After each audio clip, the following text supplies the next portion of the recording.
Good evening, Are we okay, Chad?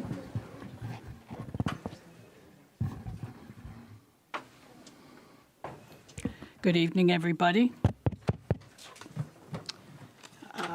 We're going to start with the Pledge of Allegiance.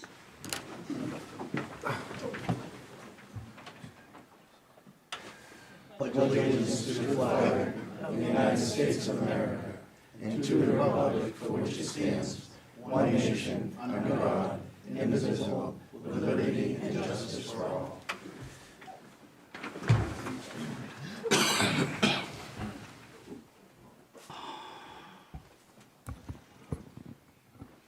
I'm going to start tonight. This evening's meeting is a town council workshop. Per our adopted rules and procedures, public comment is not conducted during workshops. There will be opportunities for public comments at a regular council meeting or public hearing, which will be next Monday. So tonight, the only people speaking should be the person presenting the budget items. And unless it's a budget item, nobody else is speaking this evening. So Peter, it's yours.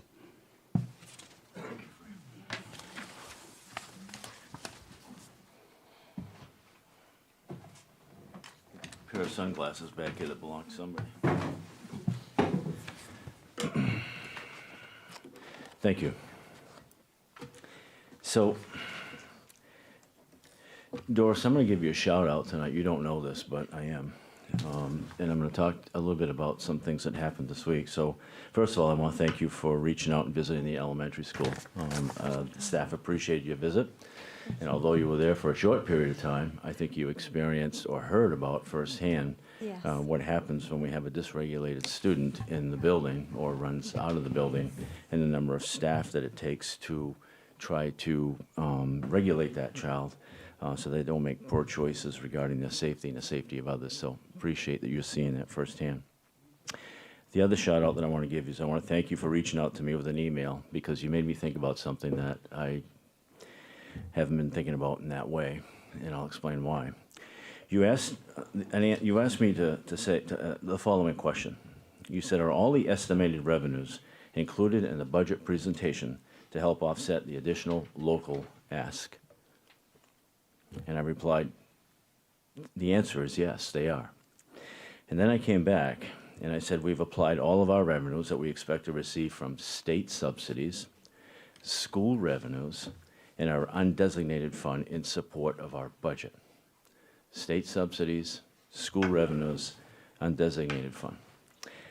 The revenue information was shared during our last budget workshop, and will be shared again with you this evening with adjustments that have been made as I go through, so that you can see the adjustments that have been made in an attempt to reduce the budget as requested by the town council. But after receiving your email, I started wondering that perhaps you were asking me a different question. Maybe you were asking me about federal dollars. And the federal dollars that school districts can receive if they follow guidelines that accompany this money. Correct. Okay? So I thank you for asking that question, because I think there's a lot of confusion about federal dollars and that are available for schools, and that this is a good opportunity to explain what those are. In particular, and this is what I want everybody to hear, federal funding is available for schools, and it's a good opportunity to explain that they are a supplemental funding source to the local budget. Supplemental funding source. The federal revenues I'm referring to, you probably saw in the audit report. They're called Title I, Title IIA, Local Entitlement, and Main Care. So, as I said, they're in the audit report. These are part of the audit. But I think you probably also noticed that in the audit report, they list state and local revenues that are to be used to create a school budget, and they list some federal revenues under a different category called special revenue funds. Here's a major rule if you choose to use these funds. And I say that because some schools choose not to use them. If you choose to use them, if you choose to do the work for them, the major rule that applies is that The supplement versus supplant rule. Federal money must be used to supplement, which is to increase the level of services and not supplant, replace funds from your local budget. So, if we get, I'm going to oversimplify this, but if we get $100 from Title 1A to do things that are in addition to what you would normally do out of your local budget, you can't take that $100 and subtract $100 from your local budget. That's against the law. I just want to make that clear. So there's a process you need to follow if you take advantage of this money. The allocation comes out in late May or April. You then have to complete an application process, which is due on August 1st. We present the proposed application to our school board because they are the ones that approve these. Once approved, the application is posted to our curriculum website. We have a very robust curriculum website for public comment. Public comment, it's 2 weeks to comment on these things. Prior to being submitted to the Maine Department of Education by the August 1st deadline. At the end of this, all of this, everything is approved by the state. In the fall, a performance report is due to see if you spent the funds on the things you said you were going to spend in your application. The same is true for local entitlement, except that it's geared for students who receive services from special education, perhaps, or the same supplement, not supplant rule applies to these monies as well, and the application and the accounting processes are similar to the titles. The last funding source that you might be wondering about is called Maine Care. Once again, this is federal money. It has many of the same rules attached to it, which we must follow. Maine Care funds are reimbursement for medically necessary services provided to eligible students. Examples might be speech and language therapy, occupational physical therapy, nursing services, behavioral health services. Important note, again, schools are legally obligated under Maine educational law to provide the services first. So they have to be in your local budget. You have to provide them. Maine Care funding is secondary and supplemental. You can ask for reimbursement after, and then it gives you, okay. So if you looked in the audit report, there's a large number in there for Maine Care. So we tend to use Maine Care reimbursement funds on one-time expenses to assist with capital improvement repairs. That's how we've used that. We have built the Maine Care revenues up so that we can apply a lot of that for a down payment towards a major capital improvement project to our buildings that we have planned with energy management consultants. So, thank you for asking the question. You're welcome. Gives me the opportunity to say something. Sure. So in the end, at the end of the school year, those funds are not zeroed out then? Okay, No, ma'am. thank you. No, at the end of the school year, those funds can stay there. And that's the beauty of it, is that if you know you're going to have a project, like a major building project that's coming up, it's one time. You don't want to create a cliff situation where you use it for something, and then you can't start falling backwards there. Okay, I wasn't sure how those funds were allocated and if they were zeroed out and then transferred over to the Yep. general fund. Yep, we do the Thank you. work. All of our ed techs are certified. They bill based on the time that they work with the kids as a reimbursement model. Thank you. You're welcome. Peter, I understand what you just said, that you may use some of that, because I think when we spoke the other day, Yep. you used some for replacing some pipes, correct? 100% correct, Fran. This summer, we have a project at the elementary school, about $150,000 of steam pipes that need to be repaired because they're at the point of failure. So that's going to be used to do that, not local money. And that was the first time I had heard about it when you and I were speaking.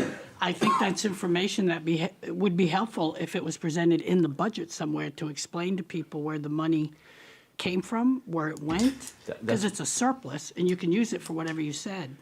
Well, that's the confusing part of this, is that you can't add it as a revenue in your budget and use it as and report it as such, because then it gets subtracted from the revenue you'd receive from the state, because it's not local, it's not local money, it's federal dollars. It would hurt you to do that.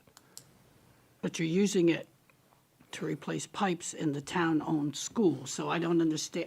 I'm just saying it should reflect in the budget where the monies are coming and going, that's all. Like, when we spoke, is there a separate budget for this money that's coming in so that the people can see this money's coming in? It's federal, but it's still coming into Right. our town school, the taxpayers' school. Isn't there a way to show the people that you just replaced a pipe with this money? Sure. So where is it?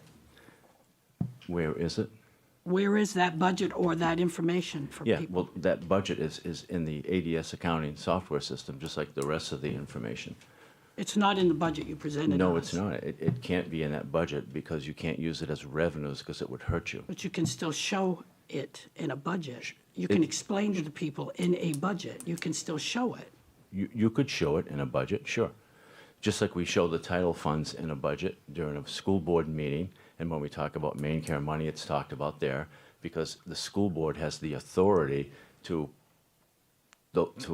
honor and use those funds when we have a project. That's their authority by state statute. And I absolutely agree with you, and I'm not questioning how you spend the money, where you put the money. I don't think anybody is saying that. All I'm saying is, to be transparent, monies that are going through the schools that affects the taxpayers in a way, it does. In a positive way, mind you. Well, that's fine, then we need to show it. Right. That's my point. Well, It should be shown right, to the people.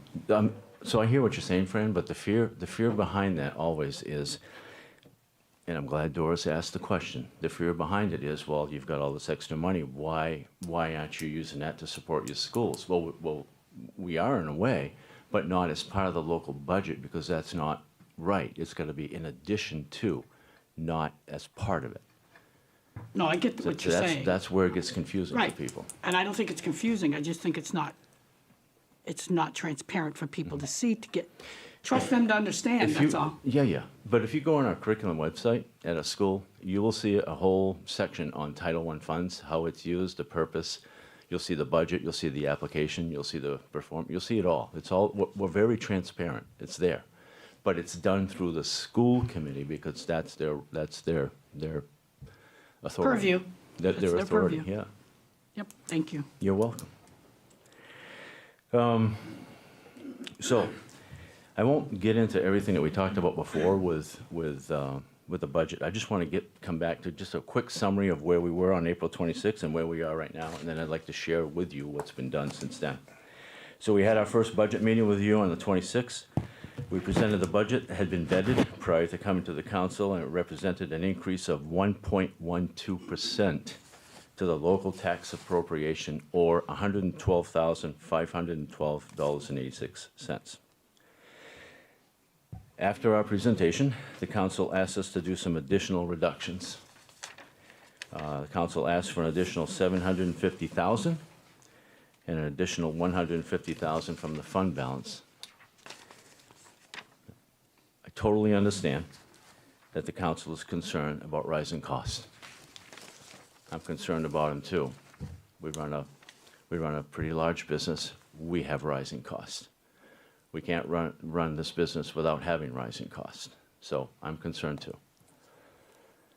I said this to our administrators when we were at a meeting. Everybody's struggling right now. You go and buy a loaf of bread, it's more expensive for everyone. We understand that. So we tried to bring a fiscally responsible budget to you when we brought this to you. We understand. We also understand that every department needs to do their best to be fiscally responsible to the local taxpayer in this community. Every department. That includes us. We understand that. We expressed concern, however, that the request was a big ask. Big ask. For the budget we had brought to the council had already been vetted and was not based on need. It was based on need, not based on wants. And the amount being requested to cut would severely impact the quality of education we can provide in this community. To that end, Fran, you did a really nice, at the end you said, you directed us to do the best we could and come up with a compromise. I think I was pleased to hear you say that, because $750 was what I'll show you what happens. So the administrative team painstakingly worked to arrive with this best proposal. We did all that we could to keep the cuts away from our students, and we looked carefully at making adjustments to positions that may currently be unfilled to see if we could somehow reorganize things by downsizing. Keep in mind, when 80% of your costs are people-related, you can't go very far into making significant cuts before people and programs are impacted, which impacts the quality of education the students of this community will receive. What I'm about to show you is the work that the administrative team did to make cuts in the first draft of this budget. The cuts that they've made come to a total of $460,032.20. These cuts result in a decrease to the local tax appropriation from the first draft of $112,512.86 to a minus $265,875.20 from the previous year's budget. It's important to note that last year, our local tax appropriation was also reduced from the previous year by a minus $242,093.48. So what that means is that in the last 2 years, the school department has reduced our ask to the local taxpayer by $500,000. We understand that times are tough, and we understand that everybody needs to do their part. This is an incredible effort to try to meet the request that you asked. I want to show you, I think you have a packet in front of you perhaps, it's just a few pages there. I want to show you what these cuts look like. And thank you for, I don't know if you can see that screen. We couldn't see that screen the other day, but I really appreciate what you're doing. So we have, Way back up. No, no. and I won't belabor this, but we have support. These are the cuts. Like I said, we tried to keep them away from the kids. The support contract line, we took $9,000 out of that. That particular program there was going to be a program that could enhance communication plan, intended to improve community outreach with that plan. Swapping out tech switches, that's deferred maintenance of the network. The issue with that is you could have more downtime with your technology network. Step Up was a science program where we would transfer over to a different program in the fall. That means that 3 teachers would have to receive some additional training in order to be familiar with this, so it's additional time, additional work on them. But there's a savings of $6,675 for that to happen. Track maintenance. This is a deferred maintenance. We put $4,000 a year into a plan so that when the track needs to be resurfaced, I believe the town is matching us, doing the same thing. We have the money built up. Custodial supplies, looked at cutting some custodial supplies in each of the buildings.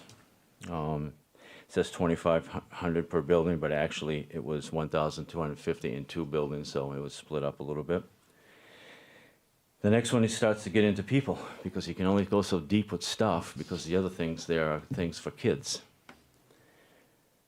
So we have a half-time Spanish position that is not filled, and that particular position was used to enhance our Spanish program for our students.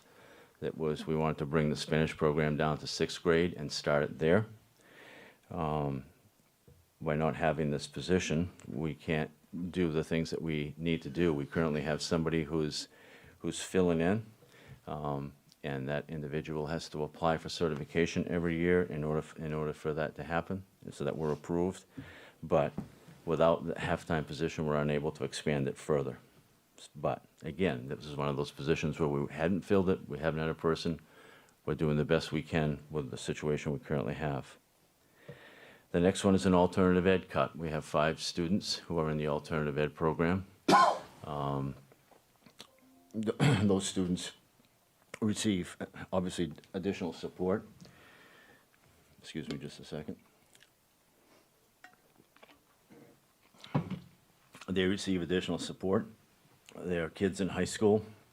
We looked at our numbers. We looked at the program. 4 of those kids are seniors this year, and they're graduating. One of them is a Vassarboro student that comes to us. Looking at the totality, looking at the numbers, looking at the cuts that we were asked to make and the impact. This was a smaller area to make an impact, but it is a big impact because you don't know if the kids who don't receive the extra supports are going to make it. If they drop out of high school, it's a whole different story. Grade 3 teacher unfilled. So what's budgeted there is the salary and benefits for a teacher that's 5 years with a master's. It's a number that we use when we have somebody that retires and we budget for that position. What that indicates is this grade 3 teacher unfilled is that we currently have 5 teachers who teach kindergarten, 1st grade, 2nd grade, 3rd grade. Last year, we had a 3rd grade teacher move to another grade to help with the numbers that were in that grade.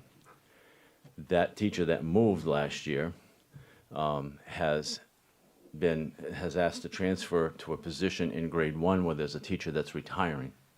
So what that means is that her position where she was in grade 3 is now open. So we looked at not replacing that because that was an opportunity for us to look and see if we could make this work without somebody actually losing a job. The impact of that is that those class sizes in grade 3 will go up to 19 and 22 kids. That's the impact. So that's getting to be a point where it's getting high. Peter, I did look into it because I watched the school board meeting. 19 to 22 is a very average size class, very average. Well, It's funny, but that's, so the things that we have, so you know, one of the things that I get frustrated with at the State Department, and I'm just making a comment here sometimes, is that when they do the EDS 279, the EDS 279 is what they call essential. But what they consider essential is not what communities consider essential. And so sometimes, you know, I see these things where they say class size, you know, they say you can only have this many individuals. You can only have 1 teacher and you can only have 1 tech for every 2 teachers. And they give you these numbers. It's a formula that they use. But what they don't see are the faces attached to the people in the room. You can have a class size of 19 with students who are just amazing, outstanding. You can have a class size of 19 with students with multiple needs for various resources, and that becomes a very challenging class because the expectation is the same in that teacher is going to show growth for those kids. That teacher's going to, and perhaps they can't because while I'm sitting with Mark trying to help Mark, Michelle is poking Jason, and Jason's making fun at Chad. So it becomes very difficult depending on who's in there. 19 gets very high. I just want to clarify, it wasn't state numbers. I actually called I get it. teachers from a local area and I get it. The reason we thought we could do this is that we have a very strong team in this grade. They're veteran teachers, it's a very strong team. So that's why we thought that this is a place where we could look to do this. The next thing you see a secretary. So we have a secretary that is leaving us at the elementary school. We absolutely need 2 secretaries there. So the administrative team got together and talked about, is there any way that we could look at the remaining secretaries and reduce some of their job classifications, and is there any way that we can make it work so that one of the secretaries would give some time over to the elementary school, and they would reduce time in the junior high, high school. That's going to be a stretch. It's going to be very difficult. But it's one of the ways that we looked at, how can we do this? The next one is the JMG program, the High School Jobs for Maine Grads program. We have 3 teachers that are, 2 of them that are jobs for Maine grads, and one of them is Melmac. And the $27,000 that you see there is our cost for them. Jobs for Maine grad, Melmac pay the difference. So the numbers are dwindling a little bit in one of these programs, from 60 kids to 33, and then fewer in some of the other sections. So again, we looked at it from a numbers standpoint, and if we have to make a cut, we looked at it from making a cut here. Well, a lot of conversations, a lot of discussions were had about this, and this is a cut to our budget, but fortunately, this isn't a cut to our program this year because a anonymous donor stepped forward and said that they would supply that money this year for 1 year so that we don't lose the program, and then that gives us a year to reevaluate and see if we do that again next year, or if the landscape changes in terms of funding and schools. Through the chair, I have a question for you, Peter. Yes.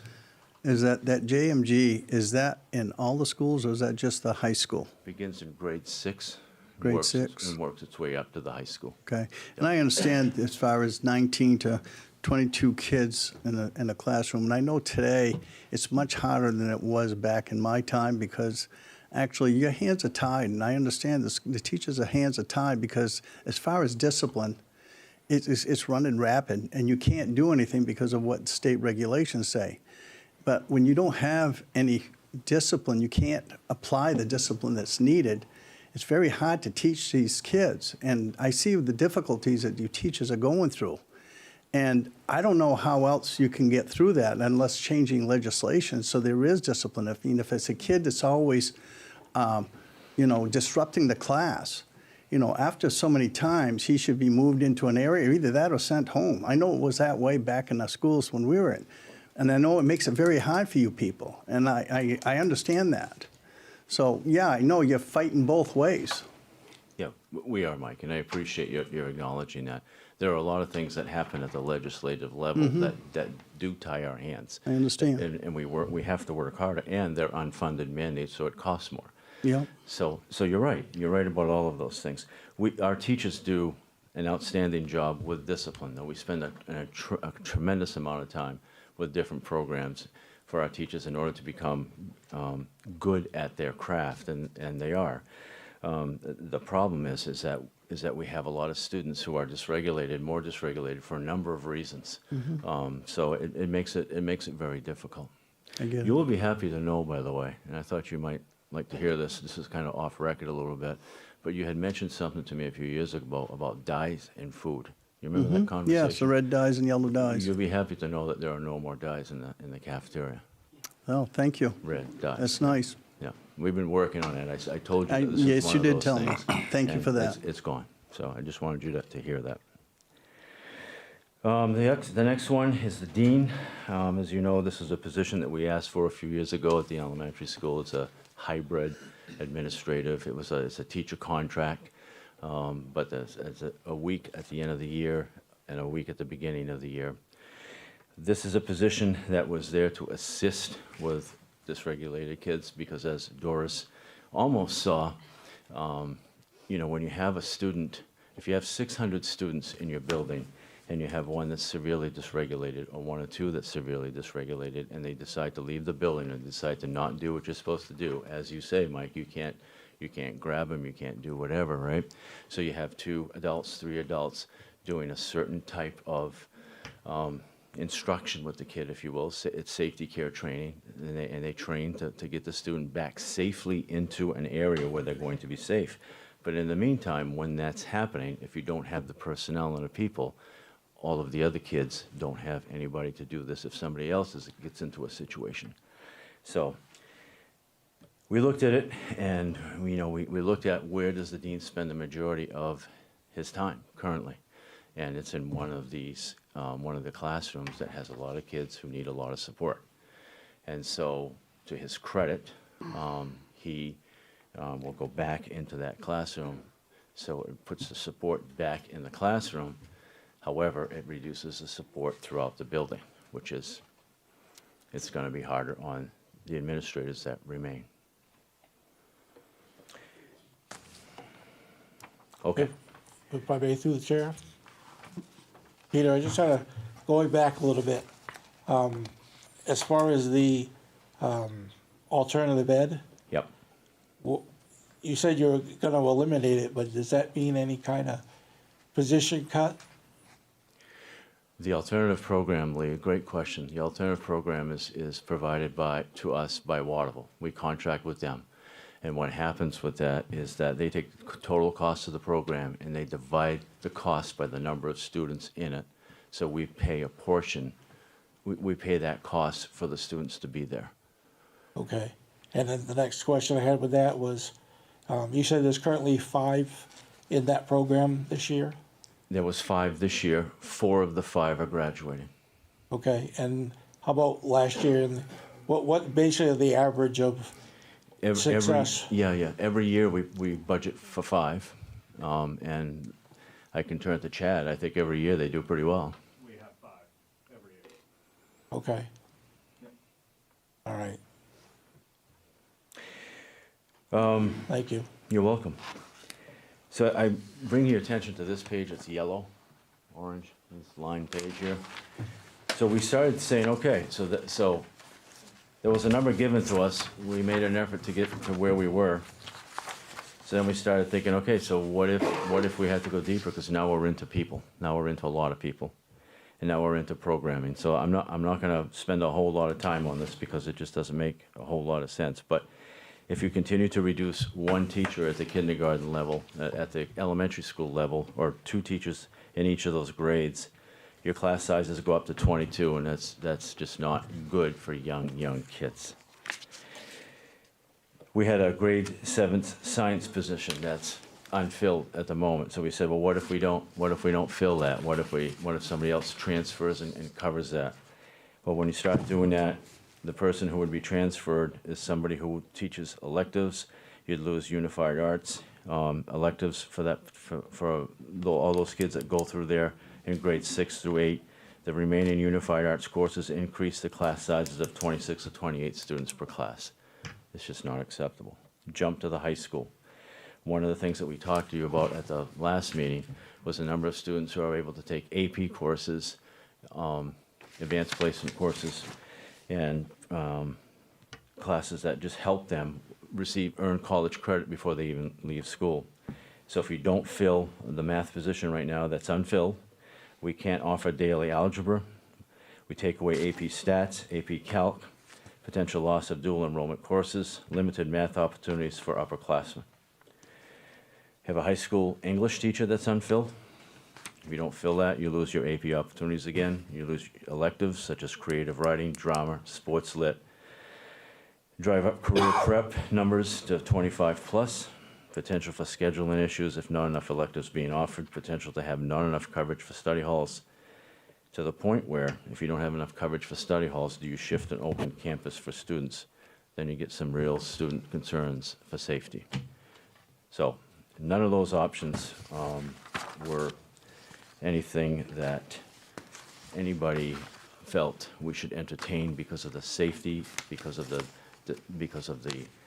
quality of education that we offer is going to be eroded, and we're very concerned about that. So I'm going to bring you to the revised draft and summary revenue sheet. This is live, and when I say live, we spent an incredible amount of time making all of the adjustments, and I gave a shout out to Paula Pooler and Mel Drew the other day to the board meeting for their work with me on this. They worked a good 5-6 hours to get this done. So what you're looking at here, if you look at the total request across the top, you see that that's been adjusted and that's changed. So our total request right now is a 1.53% of the total budget. So that's $320,941.04. That's the total request on $21,290,946. That's the increase over last year. Doris, I want to bring this to your attention because this is just what you were asking me, and this is what I want people to hear because these are the things that you can use when you're developing your budget. The first thing, state subsidy. So you'll see that we had an increase in state subsidy of $550,354. And part of that, you know, is your student population, obviously, and your valuation. So we still did very well with that. Then we have that Educational Service Center. We got $67,098 for that. That's because we do extra work with the service center where we try to provide professional development amongst the other communities so that we have the savings in that area. So you'll see what the total number is from the state, based on the state subsidy, and the Educational Service Center is $11,899,999.21.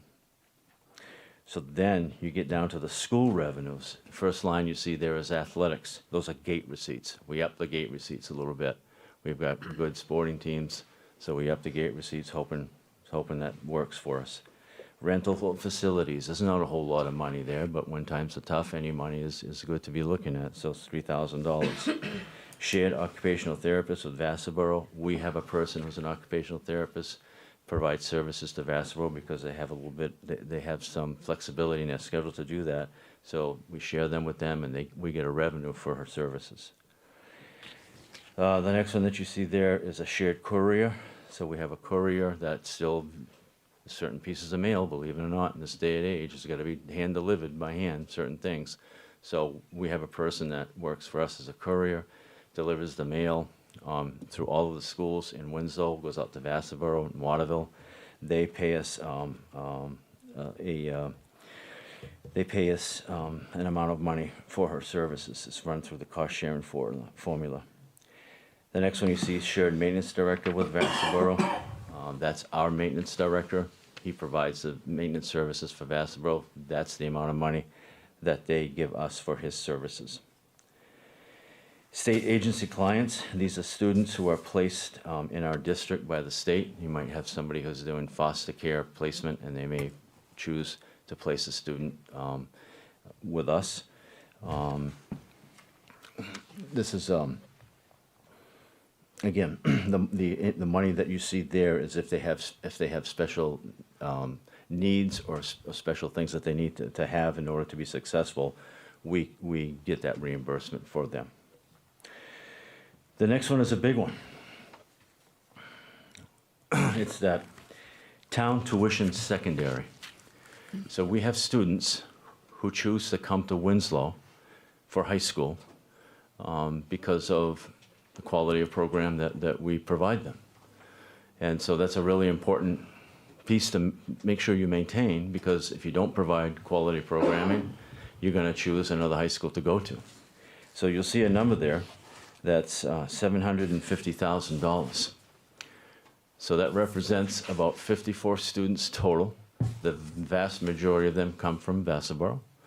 And I think somebody the other day got confused when I said this, because what we get for a tuition student, the state establishes a rate of, it's a little over $15,000 per student, okay?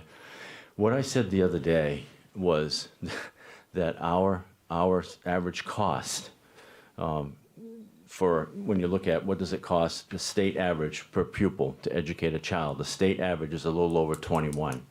Ours is a little over 19. So what I was trying to say is that we are below state average when it comes to the cost for educating a student.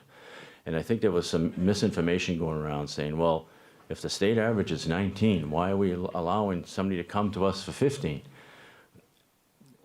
We are allowing somebody to come to us for 15 because if they were coming just as a regular student from the state, if they're high school, it's about $9,200. That's what we would get from the state. But if they're a tuition student and they come to us, the state sets the mark at a little over 15 for us. So this is an incredible revenue for us. So we want to keep we want to keep quality programming so that we have students that continue to come to us for that reason. And the high school does an incredible job of recruiting when it comes time to, in the spring. They go out to Vassarboro, they talk to the kids, they do an incredible job, and it's amazing. Town tuition secondary. So if we have students who come to us that are tuition students and they require special education costs, we bill that community for that. They pay for those costs. So it's not an additional cost for us. So you'll see the total there of $965,481. That's the total of the school revenues, our school revenues.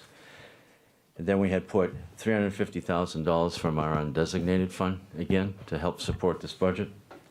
So you see the total of state and school revenues of $12,324,480. So then if you look down at the bottom, you'll see the tax appropriation for this year with this budget that we're proposing. That tax appropriation is a minus 2.88%, and you're seeing that correctly. It's a minus 2.88%, or minus $265,875.20 from last year's ask, which, as I mentioned earlier, last year's ask was a minus 2.56, or a minus 242,093.48, totaling a little over $500,000 reduction to the local taxpayer from the schools in the last 2 years. That's the last page that you see there, where it says revised budget summary. This is by statute right here. This is what we have to report by statute to you folks. This is because they look at it from the big number perspective. And so these are the cost centers that we have. And if you look all the way across, you'll see the increase or the decrease in percentages of those cost centers. So those have all been adjusted. I will get you the new line-by-line budget sheets that I've handed out to you, because a lot of those have changed because of these cuts, because there's a lot of adjustments. I'll get those to you so that you can have those in your hands. Hopefully, tomorrow's Friday, but hopefully I'll get them to you by Friday.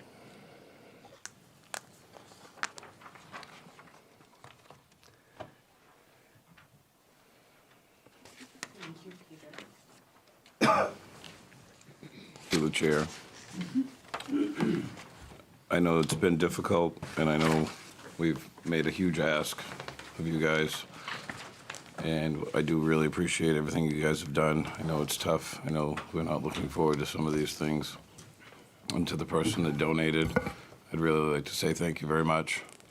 Whoever you are, we appreciate it. The town appreciates it. That's a great gesture. You know, not everybody can do it, but it is very much appreciated for the community, for the students, for the school. So I want to say thank you. Thank you, Adam. Peter, is your final number 460? Your final number you're presenting to us tonight, is it 460,000? And cuts? Yes, Yes. that's what you're proposing tonight? Yes, that's what we've worked hard to reach, and that was when you had mentioned to us, try to find a compromise. That is the compromise that we came up with based on. I'm looking at the 408, because I watched your meeting, so I guess I'm comparing the Great meeting you guys question. had the other Yep, night. no, great question. So when you look at the 460, those are the actual cuts. And then when you start making adjustments to this budget and insurance, our insurance came in, Fran, we were budgeted at 10. The insurance came in at 11.38%. So we didn't have enough money in the budget to pay for insurance. That's now reflected in this budget.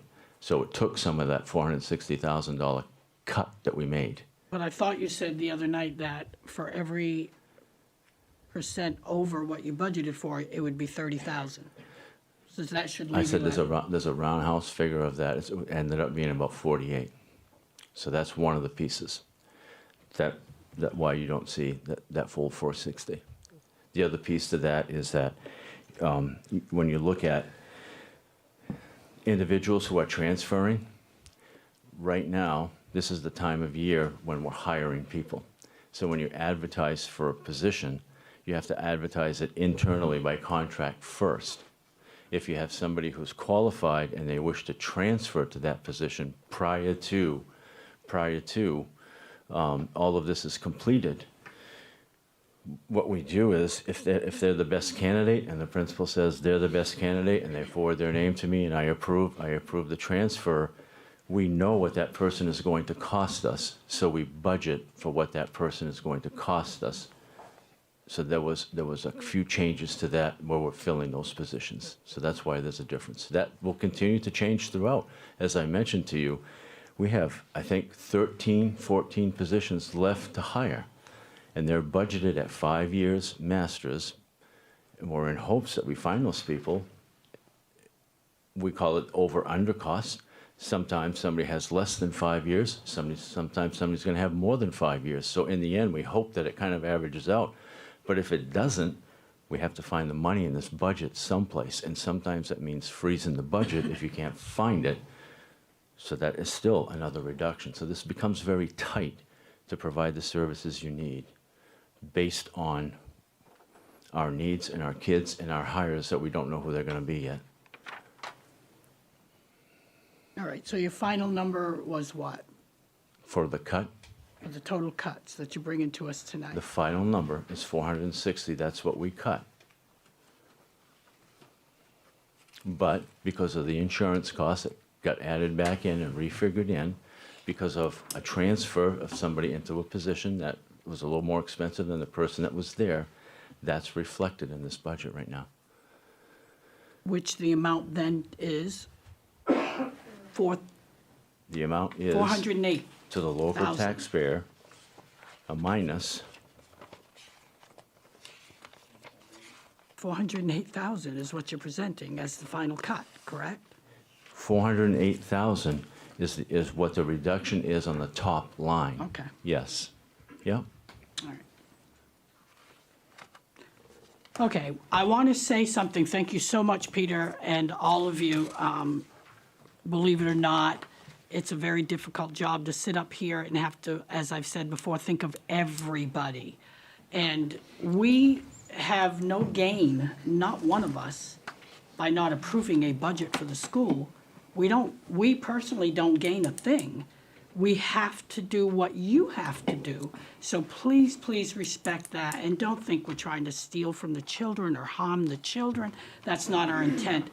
I do want to say, Peter and the rest of you, your budget you presented this year is a good budget, 3%. That's a very, very good budget.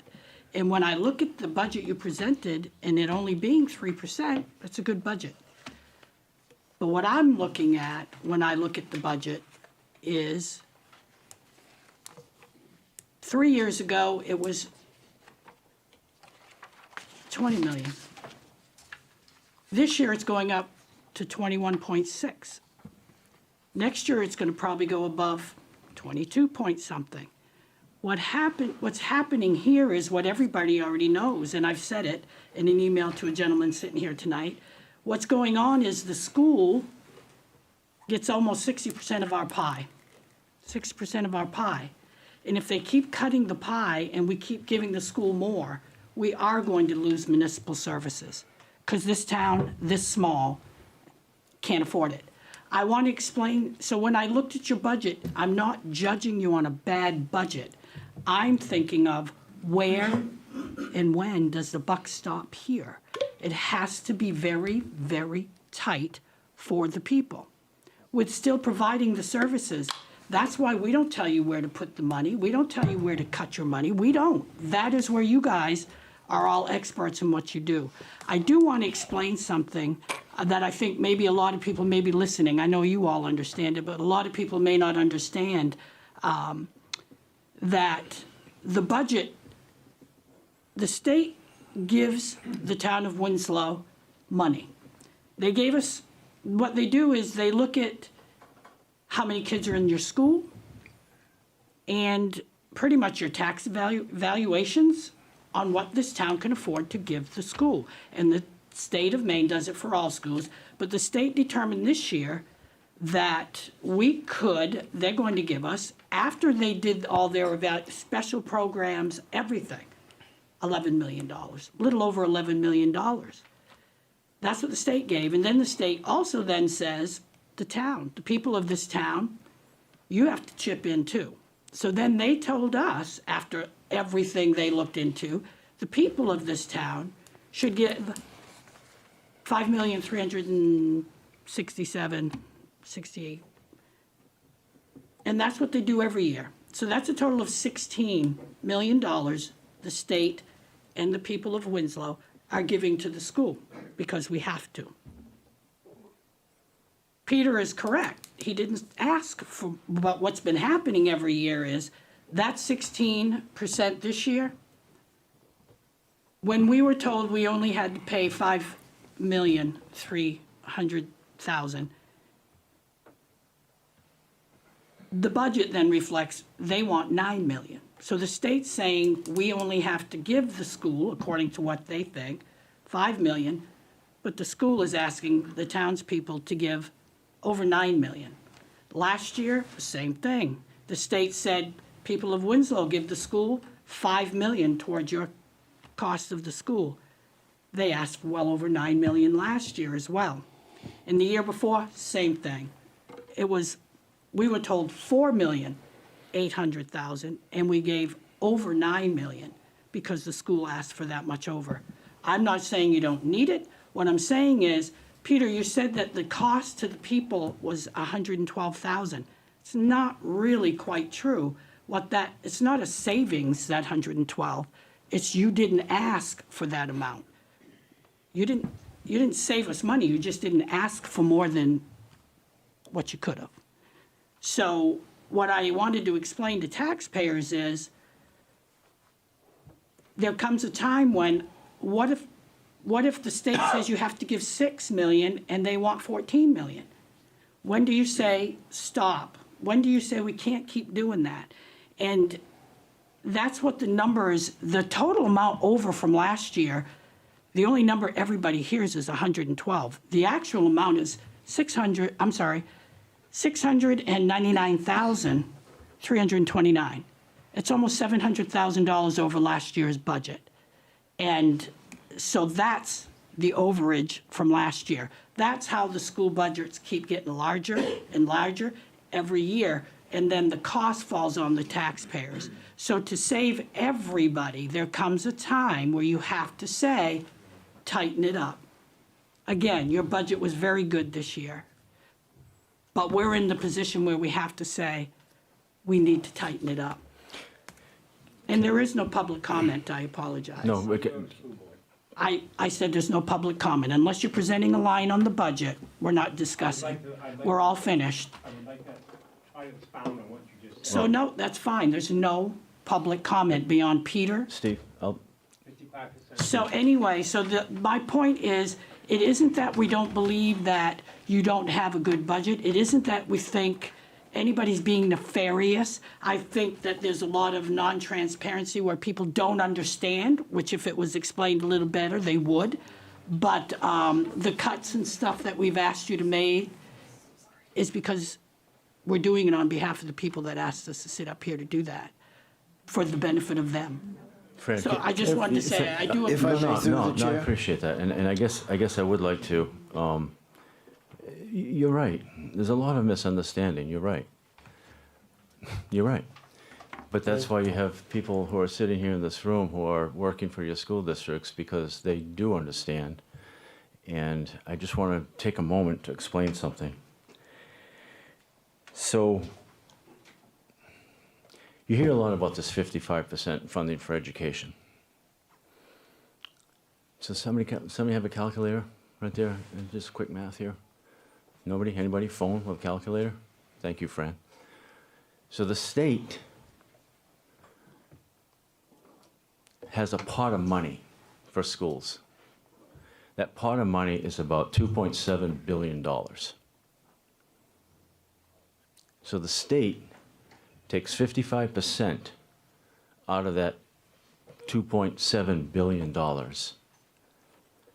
And that's what they give to all the schools, 252 school units. That's what they give. The remaining 45% comes from the locals. The percentage that you're talking about on our 279 reduced that mill to 5 point, I'm doing this from my head, 5.1, 5.7, something like that. What that means, going back to your comment, is that that is the bare minimum a community has to raise in order to receive the state funding that they're going to give you. The state hasn't given you all the funding. They've given you that 55%. We happen to be a little bit higher receiver than that because of the formulas and the way it works out. But it's called an essential program and services model, and it's based on equity versus equality. In the old days, and I'm going to oversimplify this, but if the state said, we got 10 school districts, we got $100. Joel gets 10, you get 10, you get 10, right down the line. They finally realized that they needed to adjust that formula and say Joel might not need $10, but the other school might need $20 because they have more kids who need more support. So they get 20, Joel gets nothing, or maybe he gets 5. So that's how they divvy out the money based on all of these formulas and these calculations. What the statute says is that you as a community decide on what you're going to spend for your educational services for your kids, as with all communities.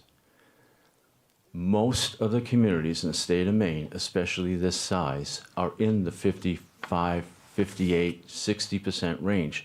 This is not an anomaly. Winslow is not an anomaly here. You're in the same range that everybody else is in.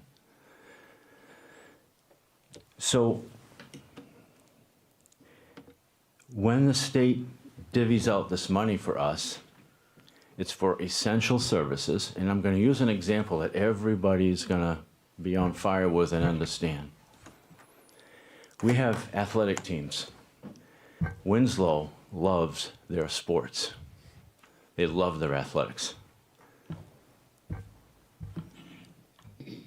They give us $50 a student at the elementary grade for athletics, and I think something like $150 or around that for high school kids. That's supposed to pay for all of our sports teams.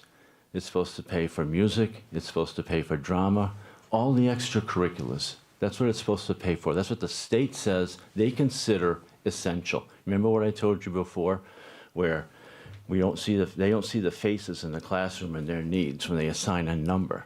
So they consider that essential. Bottom line is this. The state gives us about $95,000 for all of our sports, all of our extracurricular, music, band, drama, about $95,000. It cost us over $700,000 to run those programs. And I will tell you that that's, take away all those programs from our kids. And you want to see a community come out on fire, that would not be a good thing, because it saves so many kids. But it's a classic example of the state giving you what they consider essential, which is bare bones minimum. So if you go with the state number, you're going to have an incredibly devastated system here. You can't function because we're going to be cutting people left and right. You can't function. If you look at other school districts, what they spend in their budgets and what they get, you will find that there's the same percentage difference than what you see in ours, because it's the community's responsibility to say education is important, we're going to fund it. I got $10 from the state, I needed 50. I got to make a decision. What am I going to do? Well, I can't go 50. Okay, I'll go to 45. That's how it works.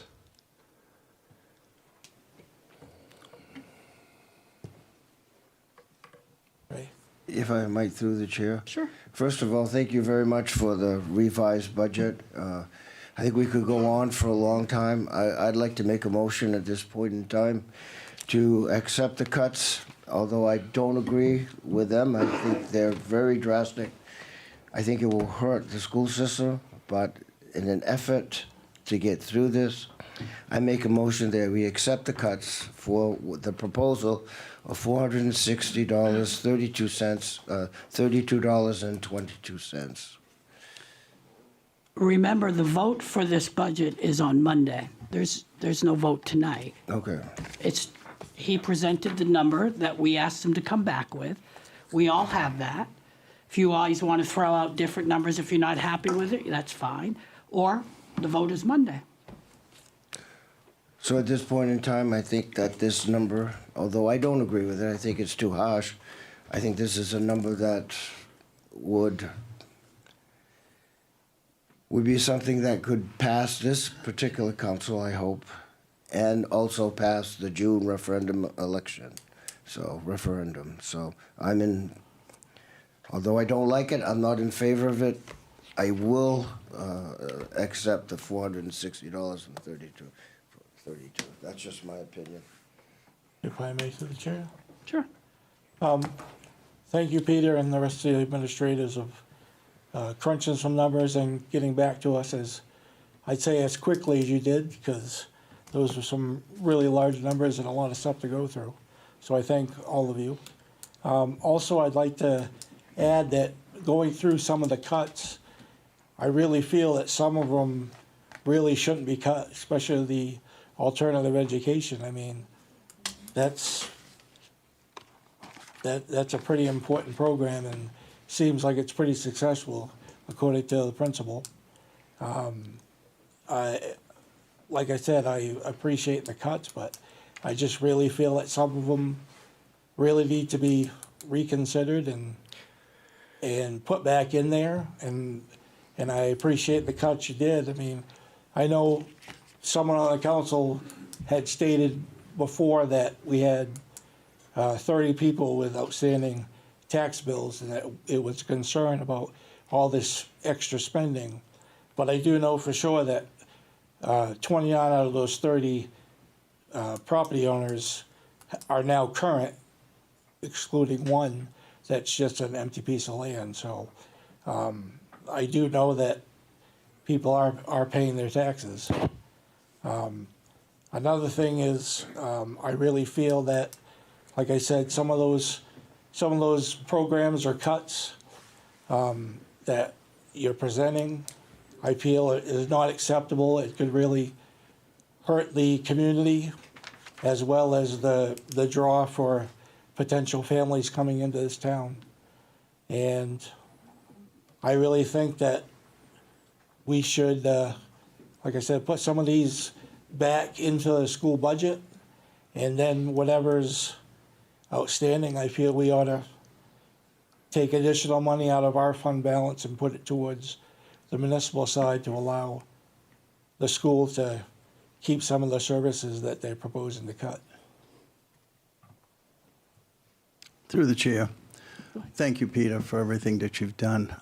It would be very helpful, and I know you told me that the FOIA request would probably take a couple of weeks, but it would really help me to understand if I got that before Monday, if I could, and that would be better for me to be able to decipher where and how and to understand what's going on a little bit better. I'm a person with numbers because I am in business. And you always check your debits and credits. Well, this is just like it. I do need that to make my decision. It would be very helpful. And I know you told me it says it's not up to you, it's up to the school, Waterville. So that's where I'm at right now. Well, I don't want to come across I'm throwing Waterville under the bus. What I'm saying is that it's the same people in the Waterville business office because we share that function as a cost I savings understand. measure. They are inundated preparing budgets for 3 communities, and so it's very difficult to gather the information that Because part of it, Mike, is that, you know, when you asked for names of teachers and their salaries to accompany that, there's a statute out there that if they're in a bargaining unit, we can't provide that. So they've got to do all the work to redact all those components. And, you know, they're doing extra work because some of the things that you ask is not things that are produced. So we don't technically have to produce it, but we're trying to work with you to give you what you need, so it takes time. I understand that. Like if you have first grade, this person here is getting this much money. You don't have to put the name on there, but if I get those numbers broken down for me, it would be very, very helpful for me. And that's why I'm not going to make a decision tonight. I have a question for you. When I was looking through the papers with Sherry, it looked like you had a surplus of over $500,000 at the end of the year last year. You had $500,000 left surplus after last year's budget.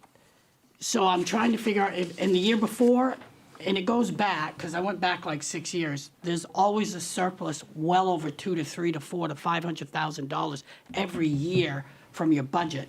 So if that's true, and at the end of this year you still have another surplus of anywhere from $300,000 to $500,000, that's a lot of money that you budgeted for that you weren't using.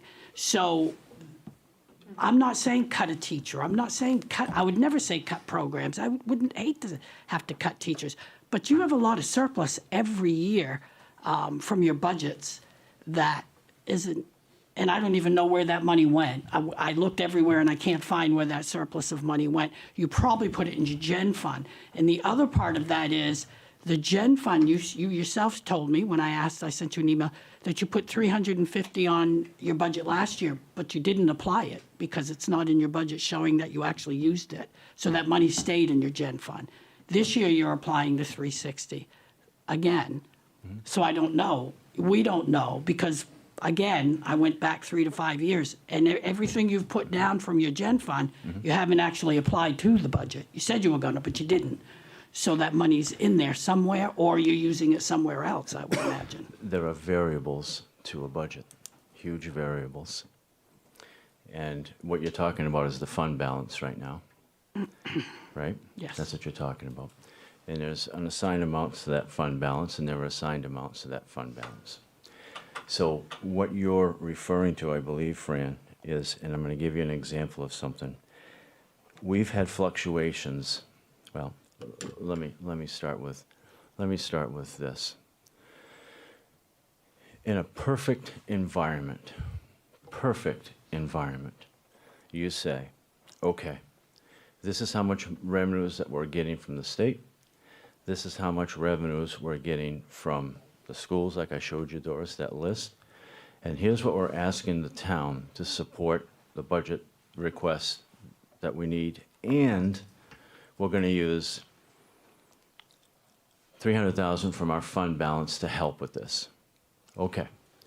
In the perfect world, if all of your expenditures come in exactly as you've budgeted for them, if all of your revenues come in exactly as you've budgeted for your revenues, you're anticipated, you projected, if all of your expenditures are perfect on the dot and all of your revenues are perfect on the dot, that fund balance gets sucked down like that, because that fund balance is there to support the entire budget. Now, flash forward to what actually happens sometimes with the fluctuations, which is why you need to have some money in your fund balance to adopt those fluctuations year after year. A few years back, and I'm going to use the town, because people can say, okay, a few years back, you needed 6 police officers. You couldn't find them, whether because there wasn't any, like sometimes we can't find teachers, or I heard these rumors that our police officers were getting $2 less per hour, so they were going working someplace else. We have 224 employees, so we have to remain competitive, or else they go work someplace else and you have nobody teaching your children. So that's one thing that I want to mention. The other thing that I want to mention is that all school districts after COVID had a very difficult time finding people to work in schools. They aren't there. Spanish teachers, we can't find it. Math teacher, Chad's been, we can't find them. So here's what happens. You are budgeted for the amount of people that you need, but if you can't find them, you hire a sub. Now, God bless our subs, because we have incredible people that come in and work with our students. But our subs are not the cost of a teacher. So at the end of the year, if you, out of 224 people, if you can't find 4 or 5 of them, those salaries flow into the unfund balance and it builds it up a little bit, not because we did something wrong or because we didn't budget correctly, because it was a reaction of the environment that we live in. So that's why that happens. So what we try to do, if you go back far enough in our records, you'll see that not too long ago, we were putting 160,000 from the fund balance, not 350. But as that started to build up, we started to put more in. So the idea is that you're going to start to slowly back that out. Because if you back it out all at once, you leave a hole for us. We talked about a cliff the other day, Sherry, when we met. And that hole, the only way that you fix that is by cutting. So you have no ability at that point except to cut or to come back to you and to say, we need more, can you help us with the fund balance? And you might say, we can't, things are tight. So I need to have some flexibility in that fund balance to adjust to the variations that occur on a year-to-year basis. So that's why that fund balance is pretty important. Pretty important. I understand the concept of the fund balance because we do it for the municipality as well. But when we take that money and say we're going to take 500,000 and put it on our budget, we then take that 500,000 and we put it where we're going to put it. You have to say what you're going to use that money for. That's why you added it to your budget. You can't use it as a placeholder. That's not what it's for. You have to say, we're going to put 360,000, and then you have to show us where you're putting that money. But you don't, because you don't use it. You haven't been using it. I And I understand what you're saying, Yeah. but that's a little Well, backwards to from what you're complicate supposed to matters do. even more, Fran, to complicate matters more. I explained to you what the best case scenario is, right? So the worst case scenario, and this is going to sound weird, but the worst case scenario is you don't find all the people you need, so your expenditures are, you didn't hit all your expenditures, so you got money left on your expenditures, and then you received unexpected revenues. You budgeted for 30 tuition students because that's what you were told in the spring you were going to be getting, and you get 36. That's a great thing. But those additional revenues, guess what? They don't touch the fund balance at that point. So that 350 survives and lives for another year. But that's not something that is a bad thing that we did. I'm not saying it's bad. I'm not saying it's bad. I'm just explaining how it works. Not saying it's bad. You use it different, I guess, than Yeah, you don't use it, is my point. And that is, well, we do use it when things are working the way they should. We do use it. Yeah. Through the chair. Go ahead. So if you say you put 350 towards something, you put it all towards teachers, we'll say. The teachers, you don't hire any of the teachers. That money you allocated for those teachers with the 350 came out of your fund balance. So now your fund balance gets your 350 back because that money was allocated and never used, is basically what you're saying, right? No. In theory, I'm not saying it's specifically for that money, but if you allocated 350 and you saved 250 because you didn't hire 3 teachers or something, So- then that extra money would go back into your fund balance to give you that cushion for next year to be able to go through the adjustments and everything that you need, right? Yeah, I think that's. But he's more already got the accurate. positions budgeted. He's already got it. He just said Right, he and has that's- all those teachers' That's positions part of that already money, though, budgeted. that 350 that you put in. So I need, I'm oversimplifying. I need 10 teachers. We budget for 10 teachers. Okay. I can't find 2 of them. So throughout the course of the year, I hire substitutes to cover those two, which are a fraction of the cost of the teacher. Okay?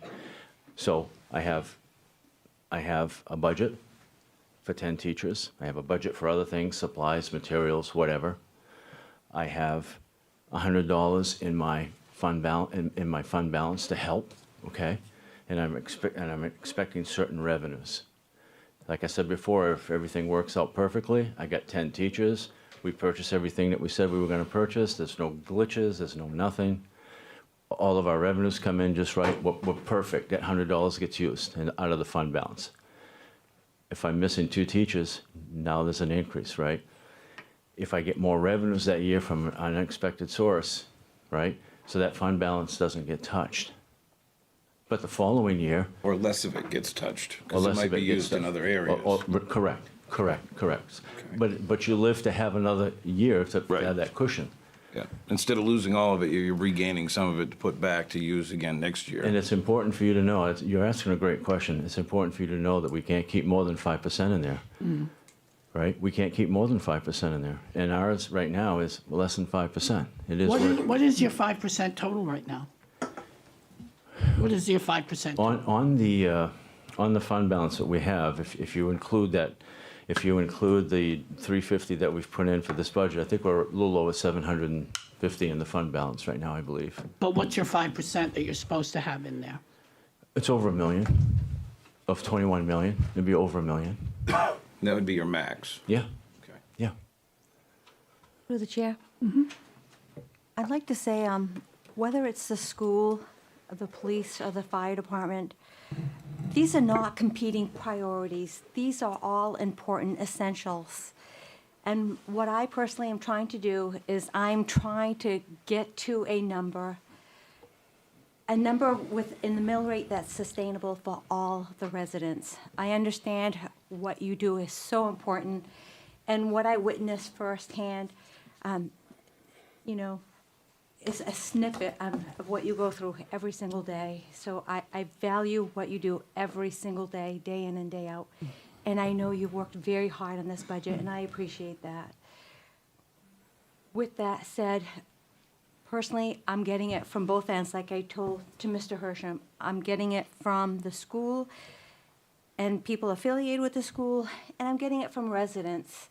The school, I understand the need and their wants, not all wants, but their needs. And they're really trying so hard to do what's best for the children. And then I'm hearing from the residents as well. When I go grocery shopping and someone comes up to me and says, "You're not going to increase my taxes, are you?" So you see, I'm trying to compromise. I'm trying to find a number that's sustainable for all the residents. I heard everything you said. I value everything you do at the school. I'm really working hard at trying to come to a compromise. It's just a checks and balance. We're the checks. That's what we're supposed to do. Through the chair, if I may, I believe that the budget you presented, this budget you presented is more than a compromise, in my opinion. It is a downright, you're affecting some of the core values of the school. You know, I have a granddaughter going into the 3rd grade. I'm concerned about losing a teacher in the 3rd grade. We might have only one person. Those alternative educations, they're off-site. Those are people that just don't function in a box type of environment that the school presents. Without that program, that might be this year, next year might be 1, year after might be 7, the year after might be 10, year after might be 2.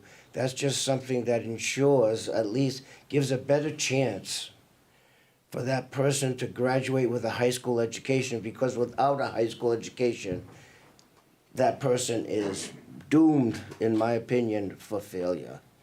So I think this budget, the way you presented it, is more than a compromise. It's actually, I think, too far, but that's just my thoughts on it. Thank you. Thank you, Jim. I appreciate everything you guys do too. Thank you. Thank you.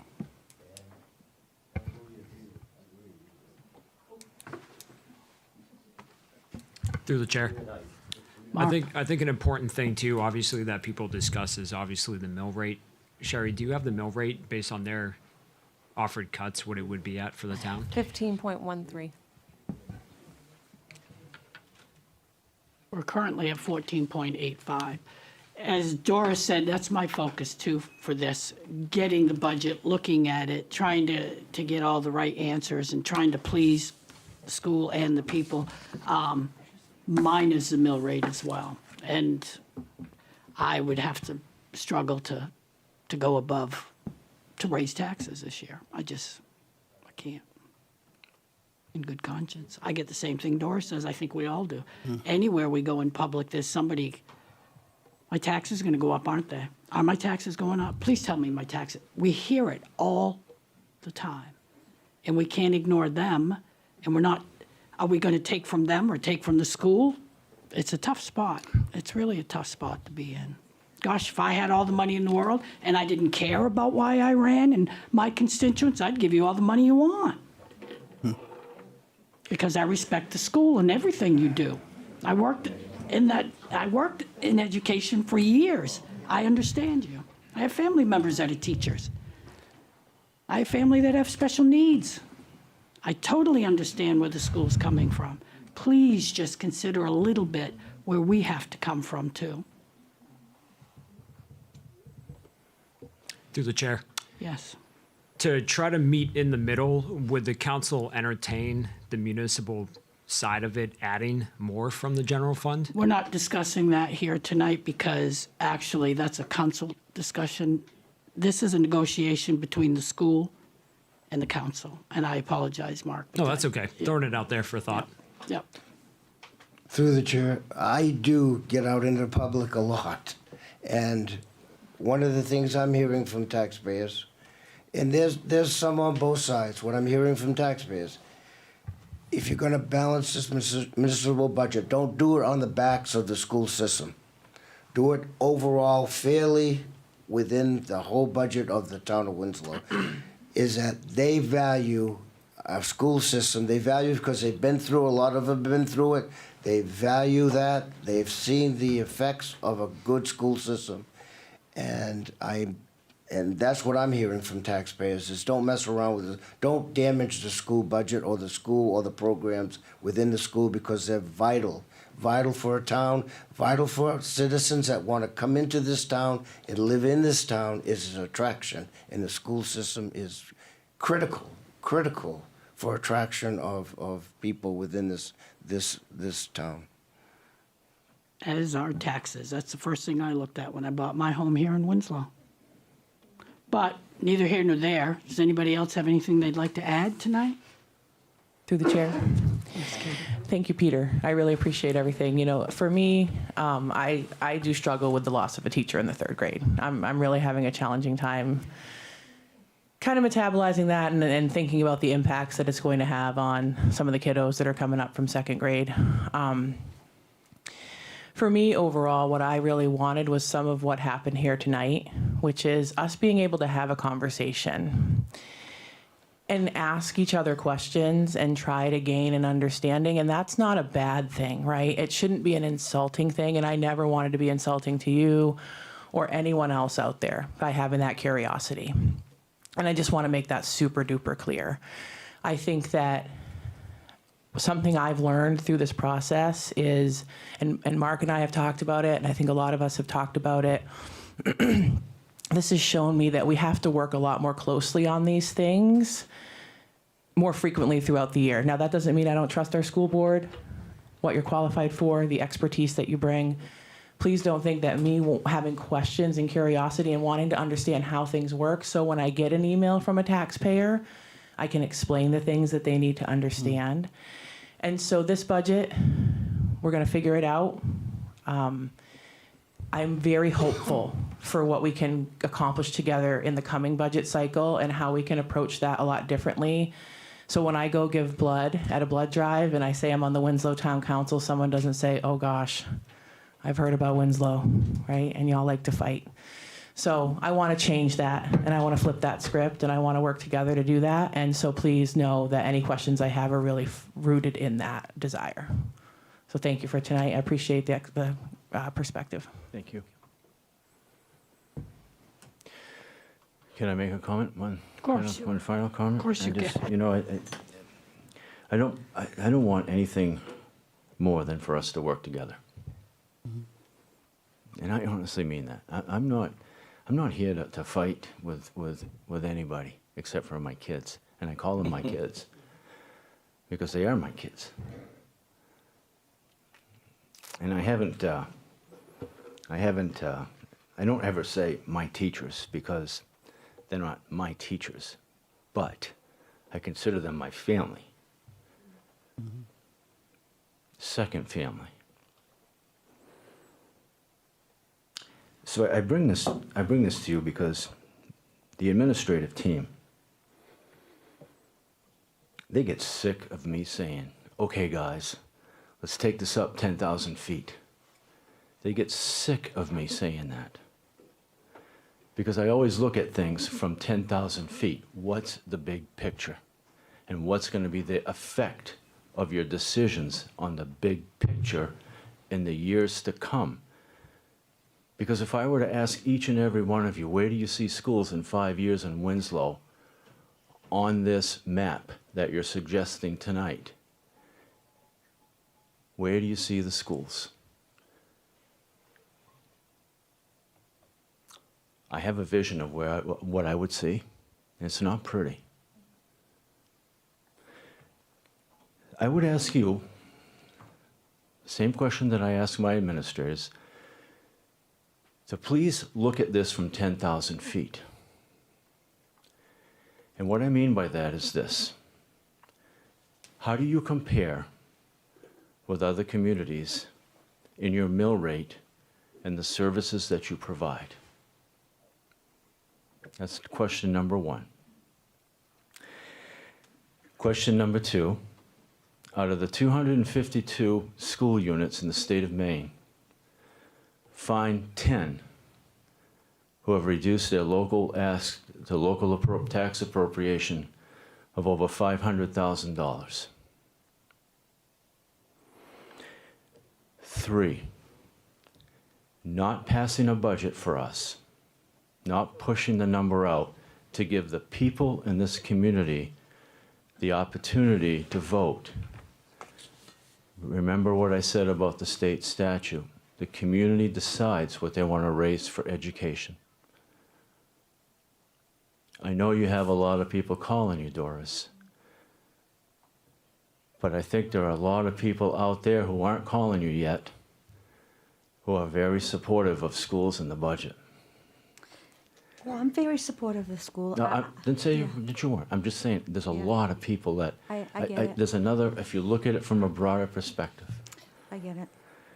So it's really important to us to have we've come to you with what you said, a compromise. This is a compromise. It's important for us to know where you stand. Because Monday's coming right around the corner. So, thank you. Thank you, Peter. Thank you, Peter. Peter. If I may, through the chair, Yes. I just wanted to, I wasn't sure if this was going to get brought up, but anyone that's here or listening to the meeting tonight, if they have concerns regarding the budget for either the municipal side or the educational side, since it's on the agenda for Monday, then please feel free to come in and speak during public comment regarding this issue. Can I get Doris, can I get your number? Sure. Yeah. I'll give you my card after the Okay, meeting. that would be awesome. Sure. Thank you so much. Thank you for letting me state that. Of course. Are we all set? Everybody? Make a motion to adjourn? Actually, it's a workshop. We don't have to, but we will anyway. Second. I agree.